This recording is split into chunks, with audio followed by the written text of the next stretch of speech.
What's up, everybody, and welcome back to Enjoying the Review. I'm your host, Incomparable Zach Jones, and on tonight's episode, I will be reviewing episode 3 of Creature Commandos entitled Cheers to the Tin Man, a GI robot-centric episode. Before I get into it, guys, though, I want to remind you to please, if you will, like and subscribe to the YouTube channel. Help this, our channel in its infancy, because right now the YouTube algorithm is not very nice to us. Also, if you like, you can follow me on Twitter and Blue Sky at Zach Jones Live. That's ZachJonesLive. All right, guys, let's get into this episode. So when I reviewed the first 2 episodes of Creature Commandos, my overall feeling was I didn't absolutely hate them, but I was underwhelmed. I believe I gave them like a 5.8 out of 10. I think I did like this episode marginally better. So I think I'm going to bump this one up to a 6 out of 10. The old Rotten Tomatoes, technically fresh. But it's still not blowing my socks off. I don't know why. I still kind of have a disconnect with this show where it just isn't clicking with me as much as I would like it to. But we do get, like I said, more background on the GI robot character. And, I enjoyed that well enough. I think we are starting to see the structure of these episodes will, like each episode will kind of take a character, give us more of their backstory. I just wonder, like, when this show is all said and done, are we going to feel like it's consequential at all? Like, is the stuff in the present going to do anything for us? Because I think James Gunn is good at making us care about characters and like giving them backstories that make us invested. But I'm just wondering if the overall story that's actually taking place in the present is going to have like any consequence or ramifications on the universe he's building at all. But we'll see. I guess it is my understanding that Rick Flag Senior, played by Frank Grillo, I think he is going to have like a cameo of some description in the Superman movie. But to be honest, like so far, I'm like, I don't even know if I would be excited to see these other characters in live action. I don't know if they have plans of doing that, but we'll see. Maybe he'll turn me around, and by the time this show's over, I'll be more amped for that possibility. But all right, guys, let's get into this episode. Let's break it down. So, if you remember, the last episode ended with the sons of Themyscira and Circe getting the upper hand on the bride and Nina, and it was looking like they were in dire straits. But the other team members were on the way to this castle to, help support them. And so that's where we start off. Rick Flag and the others arrive at the castle, and Flag starts giving people orders. And so this causes GI Robot to have a flashback, and this will be a flashback-heavy episode. He has a flashback to his days in World War II. In the flashback, GI Robot saves his platoon from an ambush of Nazis by basically his legs become stilts, he gets really tall, and then he just got the machine gun arms in a circle, and he's able to kill a bunch of Nazis and save the day. So his platoon, called Easy Company, kind of celebrate, cheers to the Tin Man. That's where the episode title comes from, in a bar. And, even though he's a robot, they give us a sense that he, in this moment, like he's basically as happy as he could be. Like he got to fulfill his programming. He got to kill Nazis. And now he's surrounded by his friends cheering him on. And, it's basically the best time of his life. As far as cameos, I don't know if I think his commander here might be Sergeant Rock. I feel like there is a segment later where he lists the members of Easy Company, and I don't remember if he said Sergeant Rock, but that would make sense to me if it was. Which, by the way, they just announced that they're have a live action Sergeant Rock movie in development. And I gotta tell you, boy, oh boy, please don't. uh, like, I'm all for giving, I'm open to the idea of giving, like, more, like, smaller and obscure DC characters, like, a spotlight. But boy, oh boy, like, if you told me, like, I mean, Sergeant Rock is just one of these characters, like, first of all, the war movie genre, one of my least favorites. And there's just, I don't know how you make a Sergeant Rock movie interesting to me. Like, I mean, even there have been depictions of Sergeant Rock where he ends up, like, his company ends up, you know, fighting dinosaurs and stuff. But, like, even if you did that, like, I wouldn't care. Like, I don't know. Boy, oh boy, I'm just not interested in that at all. So I'm kind of hoping that movie goes into development hell and just gets canceled somewhere along the way. Also, just this week, they announced they're doing a Clayface movie. And they also announced, before that they're going to do some sort of, like, Deathstroke and Bane movie. And boy, oh boy, again, they could be great. I'm not saying they couldn't be. But on the surface, it just doesn't interest me. Like, again, I'm like, get the meat and potatoes out there. Get us Superman, get us Batman, get us Wonder Woman, get us Flash, get us Green Lantern. And why can't, I mean, I would just prefer Clayface to show up in a Batman movie. I'm sorry. Like, again, it could be great. I'm definitely not condemning it, but I don't know. It just, it doesn't excite me. All right. So back in the present, Flag and the others entered the castle. I think they do take out a few bad guys. They enter the castle and they find the bride tied up to a chair. She's still alive. Well, technically, I guess she's undead. I don't know. But you know what I mean. Flag tapes the tape off of her mouth, and she says that the bad guys are all gone. G.I. Robot asks where Nina is, and the bride says that they took her upstairs. And they already established that, G.I. Robot is fond of Nina. They have, like, a friendship. So G.I. Robot runs upstairs, and he finds Nina in a bathtub. And I found this was where there was, like, barbed wire on the top of the bathtub that he, like, takes off. But my thing is like, she needs to be in the water to survive. She can't breathe outside of water. So, like, do they really need the barbed wire on top? It seems like she would have been kind of restricted to the bathtub anyway to continue living. But I don't know, just a little observation I made.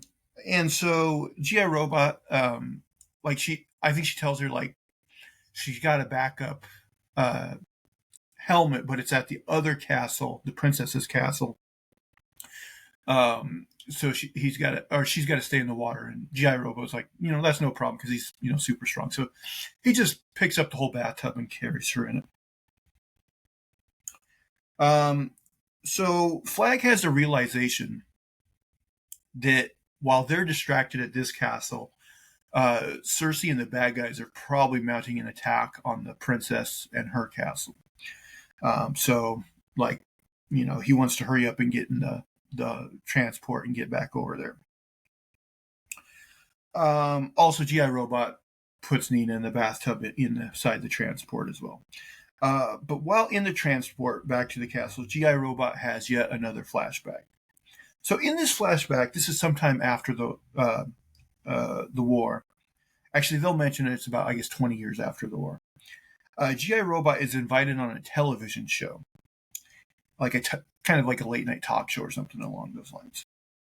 And he's being interviewed. While he's being interviewed, he looks out in the audience, and, like, his programming, since he's programmed to kill Nazis, like, his programming, and we saw this in the flashback in the World War II, like, when he was looking at the Nazis, like, he put a little swastika above their head, like, his programming determined that, they were a Nazi.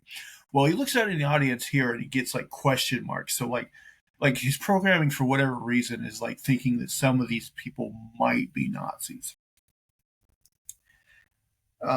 Which is interesting because I don't know how his programming works exactly, but it seems like he would have to have a visual cue, like like these guys had maybe like tattoos that gave him away or something. I don't know. It's a little bit. I don't know exactly how his programming determined that those people were questionable.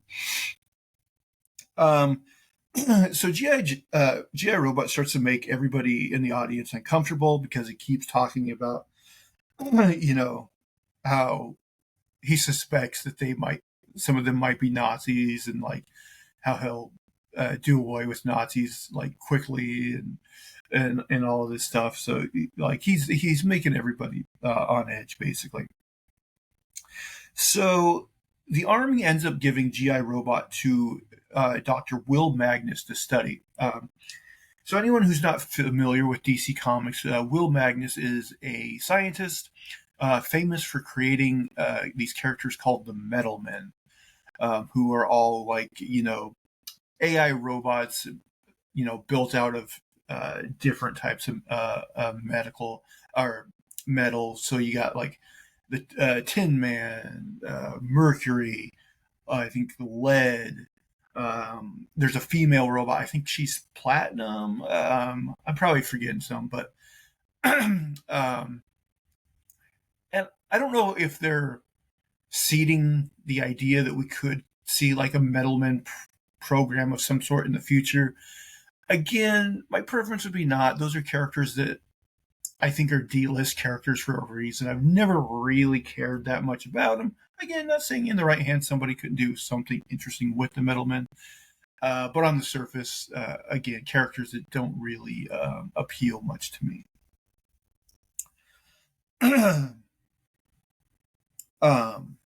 Okay. So while studying him, Magnus asks him what he would like to do if he didn't have the directive to kill Nazis. And, so basically if he had a little more free will.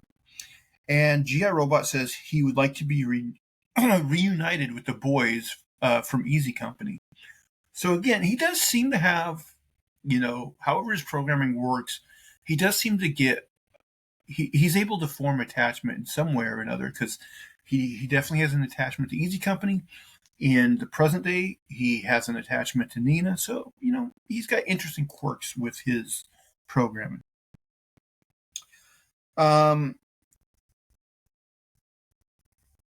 Magnus tells him that the war was 20 years ago. So we got to assume this is taking place in like the 60s.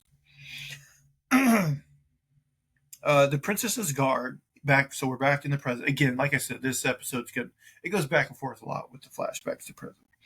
The Princess's Guard gets her out of bed, tells her there's a problem here, and he is blown in half by one of the sons of Themyscira.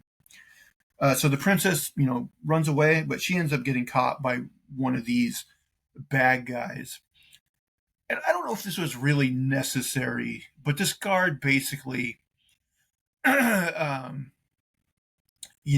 alludes to the fact that, hey, we should get something out of this. Should we, SA her, as YouTube parlance goes these days? And I'm like, I get that this is an adult themed cartoon.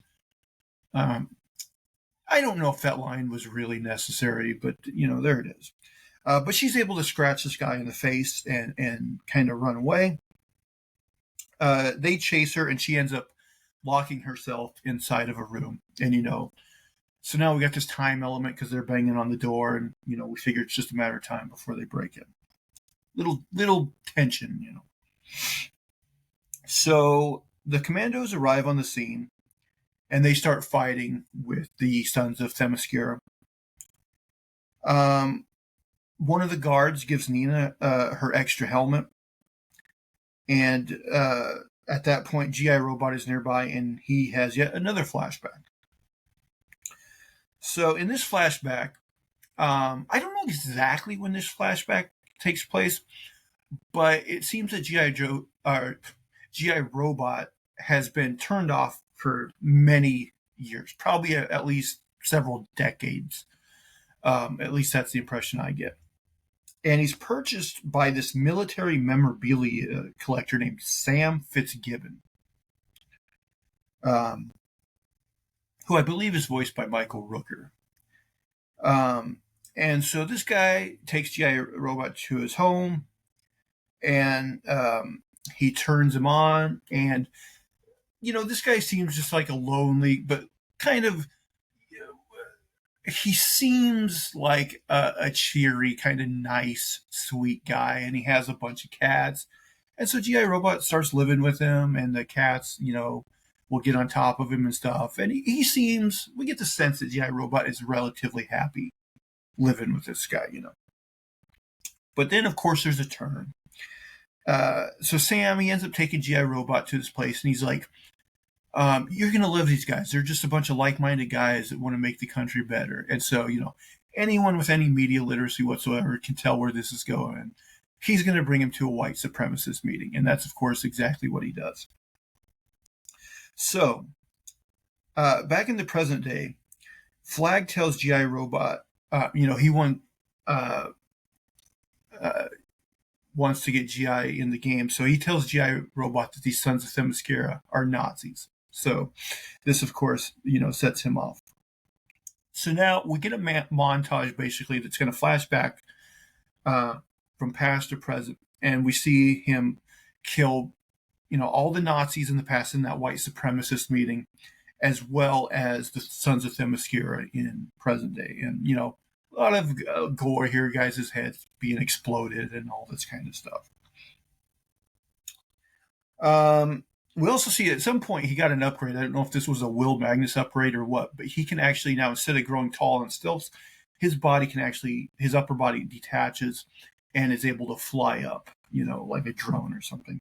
So he does that. He flies up, starts twisting again, and he's just, murking all these guys.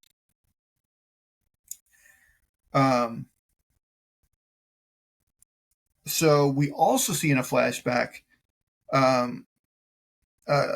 first we see G.I. Robot with Easy Company again, but we also see that he got, this was a little silly, he gets arrested for killing the white supremacists, and we see that he spent a lot of time in jail. Like, it shows him in jail, and it's going from dark to night real fast, But my thing is, why would they actually lock him up, turned on in a prison cell? Why wouldn't they just turn him off?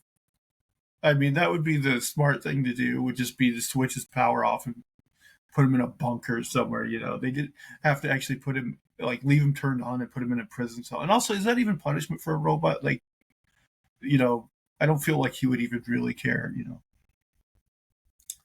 But anyway, as he's killing the guys, we can see on his face that he's in heaven. This is what he was made to do, and he's very happy doing it. But then out of nowhere, Cersei shows up and just blows him to bits, and seemingly kills him. But again, he is a robot, and we'll see in a minute. Nina will find his head, so it's he's a character they could always bring back at some point if they want to. So now the princess, she gets a gun out of a safe, and at that time, those two guys that are after her bust in, and she's able to kill them. But then Cersei shows up behind her, and she basically tells Cersei, "Hey, I'll give you anything you want." And Cersei's like, "Well, good, because I want you dead." So Cersei is about to kill her when Weasel shows up. He basically, bites Cersei, knocks her out of the window down to the ground. And then Weasel and Dr. Phosphorus shows up and also hits her. It almost looks like they might maybe, kill her here, but we'll find out in just a minute that no, she's alive. So as I mentioned before, Nina finds the head of G.I. Robot, and in his last words, he basically says, that he was happy because he finally got to fight Nazis alongside Nina, which I think was something he referenced in one of the first two episodes when they were together. So the episode ends with Cersei telling them that they've doomed the world. And I honestly don't know. I mean, I guess so. There's a little bit of intrigue going into the next episode because it was my understanding from the setup of the first episode that Cersei was basically just going after this country to bankroll um, attacking Themyscira head on. And so, does this mean that she knows like maybe the Amazons have a plan of attacking man's world or something? I don't know. I do kind of wonder if we're going to see more Amazons in this show. Yeah, I certainly don't think we'll see Wonder Woman because she hasn't been cast yet, and they want to do the whole, whoever we're cast to do voices is going to be the same in live action. So, we won't see Wonder Woman, but I do wonder if perhaps this storyline could involve other Amazons. Maybe Cersei knows of another kind of rogue Amazon that has some devious plan. I don't know.